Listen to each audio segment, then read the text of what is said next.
Gulf മേഖലകളിൽ ഇറാന്റെ ആക്രമണം തുടരുകയാണ്. ബഹ്റൈനിലും ഷാർജയിലും ദുബായിലുമൊക്കെ ഡ്രോൺ ആക്രമണങ്ങൾ തുടർന്നുകൊണ്ടിരിക്കുന്നു ഇറാൻ എന്നതാണ്.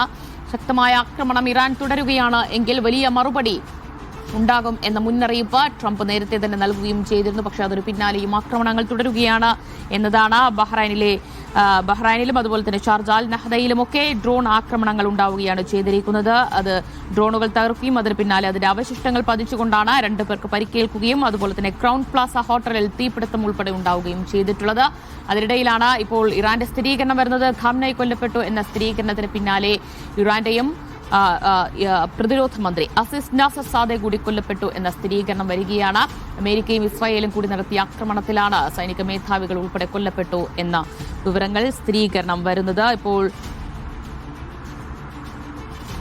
സിറാജ് വിവരങ്ങൾ നൽകാനായി ചേരുകയാണ് ബഹ്റൈനിൽ നിന്ന്. സിറാജ്, ബഹ്റൈനിലെ ക്രൗൺ പ്ലാസ ഹോട്ടലിൽ തീപിടുത്തമുണ്ടായി എന്ന വിവരങ്ങൾ വരുന്നു. എന്താണ് സംഭവിച്ചത്? എപ്പോഴാണ് തീപിടുത്തമുണ്ടായത്? ഈ ഡ്രോണിന്റെ അവശിഷ്ടങ്ങൾ താഴേക്ക് പതിച്ചാണോ തീപിടുത്തമുണ്ടായത്?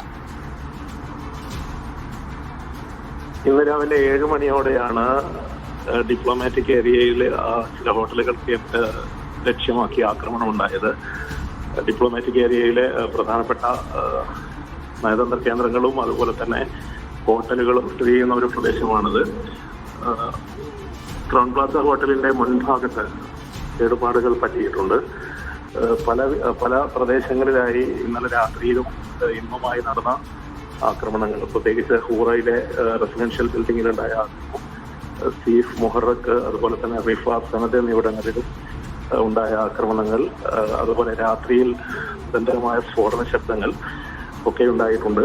അതോടൊപ്പം ഇന്ന് രാവിലെ ഉണ്ടായ ആക്രമണത്തിൽ പ്രധാനമായും ഈ ഹോട്ടലിന് മുൻഭാഗത്ത് കേടുപാടുകൾ പറ്റുകയും വലിയ ശബ്ദത്തോടെ ഉണ്ടായ സ്ഫോടനമാണ് ഉണ്ടായത്.